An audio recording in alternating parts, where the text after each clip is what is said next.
Welcome back to the Ange Endeavor, and welcome back to part 2 of our Port Orchard adventure.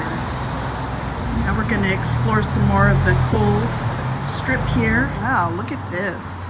Looks like the Veterans Living History Museum. That's pretty fun. Let's go check that out.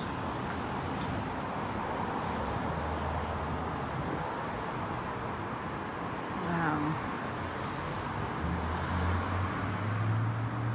Isn't this awesome?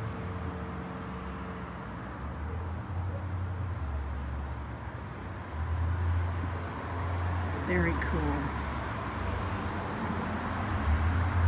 So I guess this museum is run by a veteran. That's awesome. When they did it and so forth. Who made a difference and stuff. And these are your cards? Yeah. Okay. That's great. And you're Dale? Yes. Okay. Yeah. Dale, I'm Angela. Nice to meet you. Wow. This is just fascinating. But, wow. So... This album over here, this photograph album, the pages. Oh, these? That's Charles Lindbergh. Really? Wow.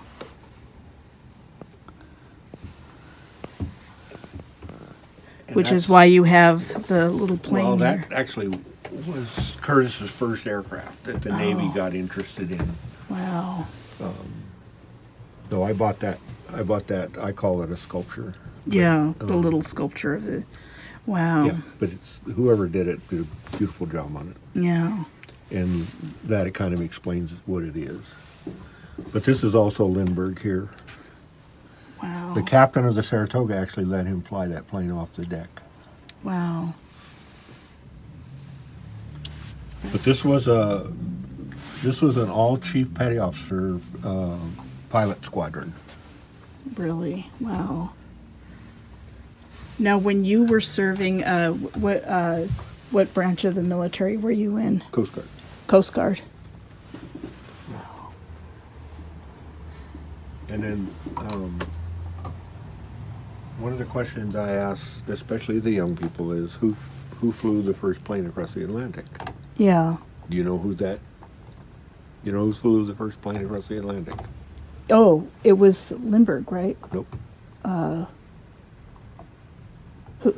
And it wasn't Amelia Earhart? No, it wasn't. Nope. It was the U.S. Navy. Really? They flew that plane. This one right here? That plane. Yeah. So that was the first plane they flew across the Atlantic. Wow. And the Navy did that in 1919. Wow. And this is the pilot. This is the aircraft commander, and then the co-pilot, and he was the.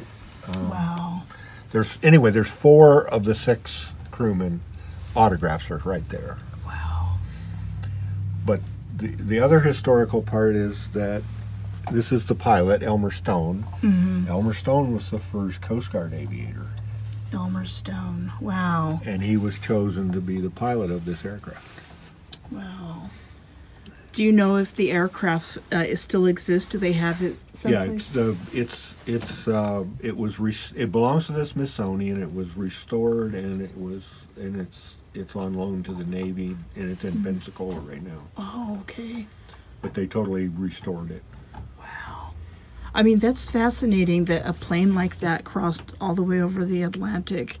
You know, I mean, for that time, I mean, like, it's so minimal, right? I mean, there's not a lot. At about 100 miles an hour. Oh, my goodness. Wow.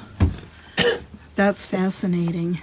Yeah, I'm really drawn to the early 1900s and the teens. I find it so fast. I mean, there's a draw there, you know. But here last year, that's the altimeter this was Commander Reed. This is the altimeter that Commander Reed carried on that aircraft. Oh my God! Really? Yes. So this was on there. On that aircraft. Holy moly! Wow. And it was given. Commander Reed gave it to this guy, Charles Boyd. So he gave it to him. Okay. Boyd was Boyd was the, I'm guessing, the lead mechanic for that aircraft. Oh, okay. And so he met them in England. This is the only plane that made it to England. Mm-hmm. Oh, really? It's Yeah, out of 3 aircraft that got airborne, wow. This was the only one that made it all the entire trip. Wow.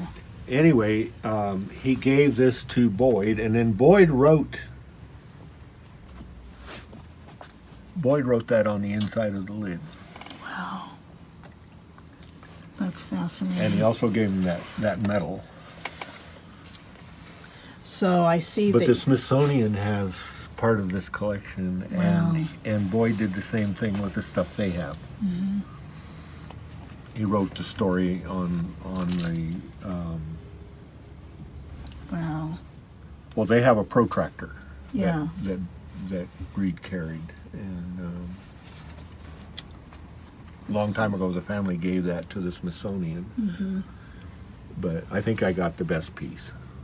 That's pretty. That is just amazing. To go over again, this flag was owned by a lieutenant. No, it was by a. It was used as a casket flag for his trip home. For his, okay. When they brought his body home. Okay. They buried him in a cemetery on Saipan, and then after the Saipan. war ended, they brought him home. Okay. So yeah, and so that's World War II. I have the story. It's one of the historians found out where he actually is buried, but he was from Spokane. Oh, he was. Wow. That's quite amazing. And he belonged to a New York National Guard unit. Now, don't ask me how. Wow. Here. Where's she from? She looks like she's from World War II. I have no clue. Yeah, it looks like she would have been on one of those pinups back then. These are actual autographed photos of the 4 stars that are in that photograph. Oh, that okay. Life magazine photo. Yes. The guy talking with his hands is Donald Mason. This is Donald Mason. All this is about. This is his story. Wow. That's fascinating. But that's Donald Mason telling Betty Grable his story. Wow. Typical pilot talking with his hands. Wow. And then these are the 4 stars that are in that photo. And they're all original autographs. Wow. So, oh, yeah, there it is right there. Mm-hmm. And right there. And then that's the magazine that it's in, or the Life magazine issue. Yeah, that's an original. Wow. That's an original page from the magazine. And then that's Donald up there with the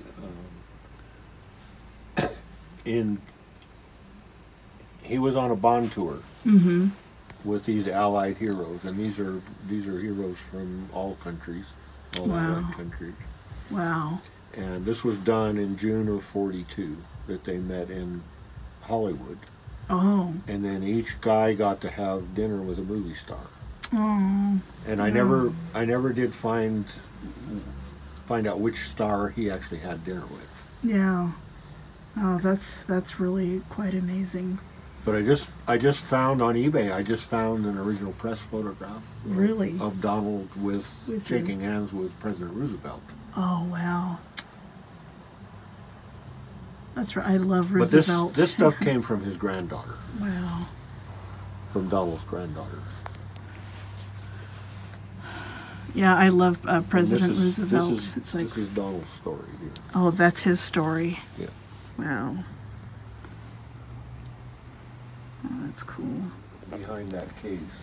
Wow. That's amazing. So that has to do with this. That's the ship that he served on. Okay. And is this why you have this video here? I just bought the movie, and I was just watching it this morning. Oh, wow. Okay. Because it's out for sale now. Because everybody was telling me about it, and I'm going, well, I kind of have his story. Yeah. This is fascinating. I mean, it just it's just bewildering. See this card right here? That's actually signed by the Marine Corps General Vandegrift, Wow. who was a very famous general in World War II. Really? And when I kind of scanned the card, but this is Vandegrift, and the dates that he flew with Barnes on the aircraft coincide with exactly this photograph here. Oh, wow. That's not Barnes, but That's just fascinating. And then, but when I get stuff like this, and I always, I get signatures of famous people, and I think, this was actually touched by these people, and yeah, excuse me. people who What were they made it- doing? Yeah. And, what they were doing, and when they did it. And This so- is Haley. Yes, she helps run the museum here. All right. Okay, so I'm gonna just take a little control. tour along here. Of course, I'm not sure she's gonna let me through. Just move. She'll get out. Yeah. Okay. I'm used to having cats. You could just pick them up and toss them aside. Yeah. Oh man, this is just amazing.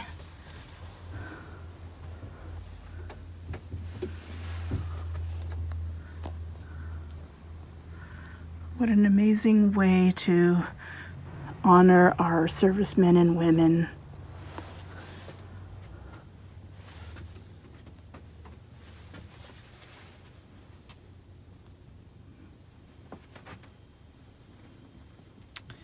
All these stories.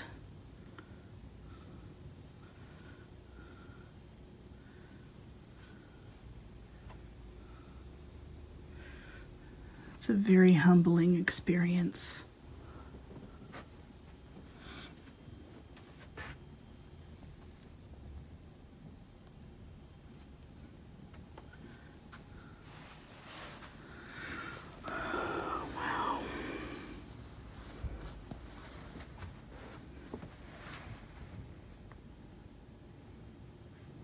It's amazing.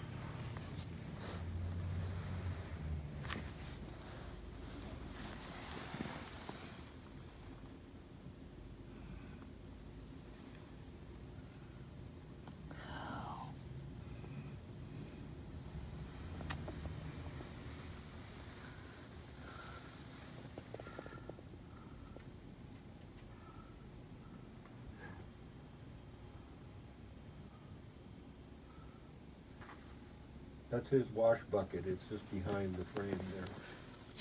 I'm sorry, what? The wash bucket's just behind that frame. Oh, his wash bucket. Oh, wow. Yeah, he died on the Arizona, as you can read. That's his wash bucket. But he made that. He made it? Well, they had to name their buckets for sanitation. God, this is just fascinating.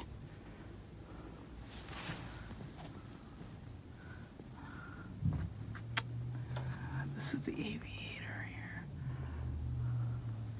Look at those planes.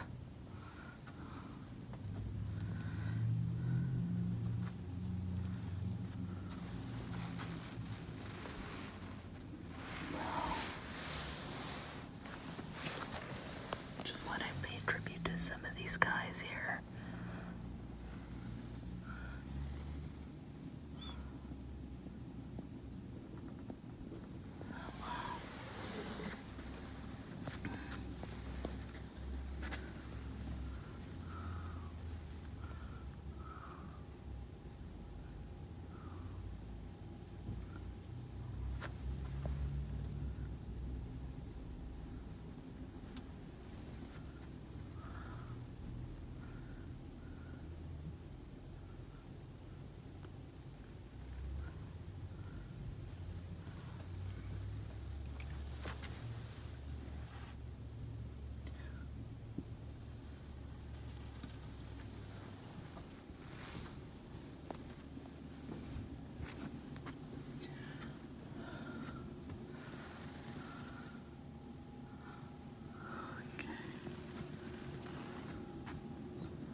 So Dale has had this museum for 8 years, and he also served in Vietnam himself.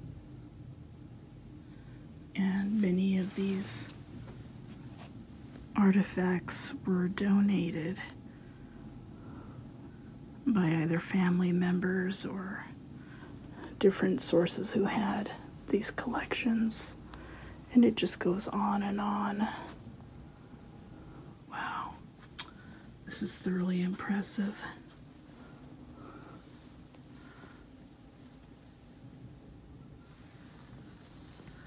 It's almost like stepping back in time. Wow. This is fascinating.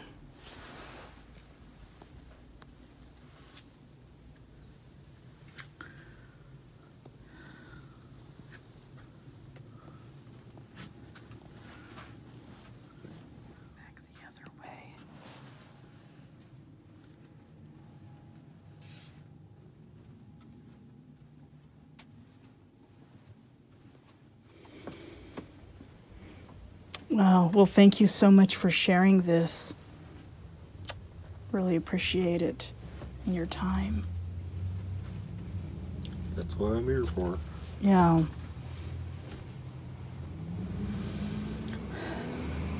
Being the gatekeeper. The head of the MacArthur, or the MacArthur head, where did you get the head itself? Actually, it's a rubber mask. Oh, it is? Yeah. And I got that in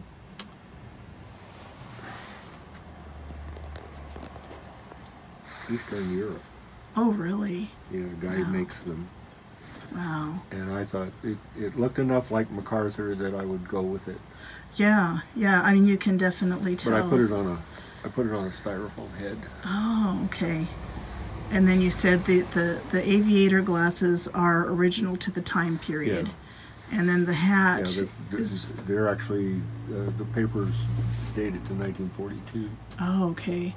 And then the hat is potentially one of the rejects. I can't say for sure. Can't say for sure. Okay. But if you look at the reproductions online, none of them have that see the bullion work on that? Yes. It's so detailed. Most of them are done in gold thread, not in gold bullion thread. Yeah. Wow. But it's just too detailed. Yeah. To be just a cheap replica. Yeah. Which they sell those all the time on the internet. Yeah. Wow. Well, Dale, thank you so much. I appreciate your... Oops, I'm sorry, honey. Thank you so much. I appreciate your service, sir, and for having this amazing museum.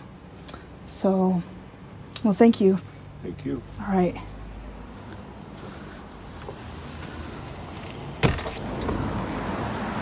Well, I must say that visiting that museum was a humbling experience.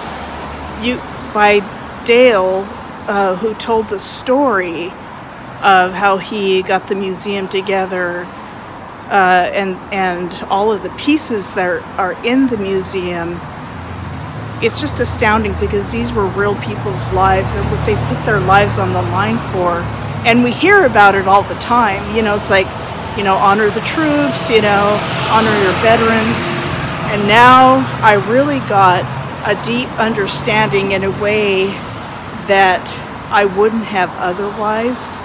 And so I was not planning on encountering that today. And I will say that that was the highlight of the day. Anyways, let's go on to our next adventure. I just love the color of this building.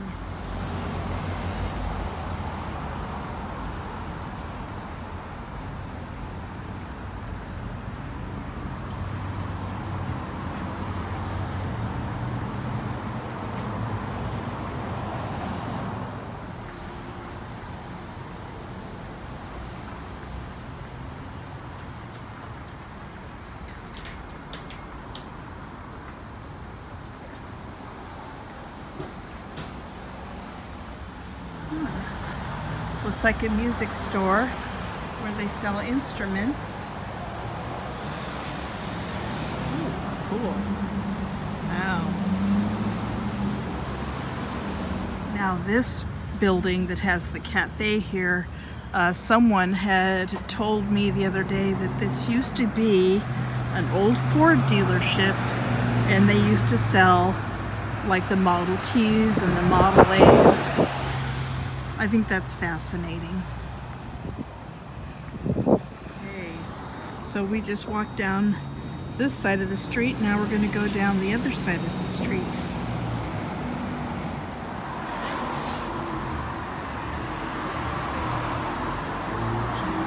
Mercantile.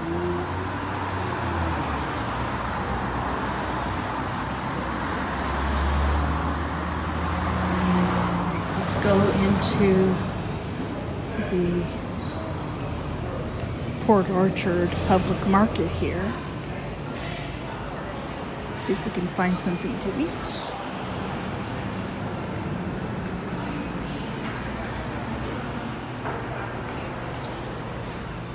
This looks good. I think I'm gonna try this place. Alright, let's go into Sue's Fresh Juice Bar and Sandwich Shop. So I've placed my order, but I just wanted to show you what a cute little place this is. Sue's Fresh Juice and Sandwich Shop. Can't go wrong. Look at that. It's a veggie lovers sandwich and homemade coleslaw. Let's dig in. Look at this deliciousness.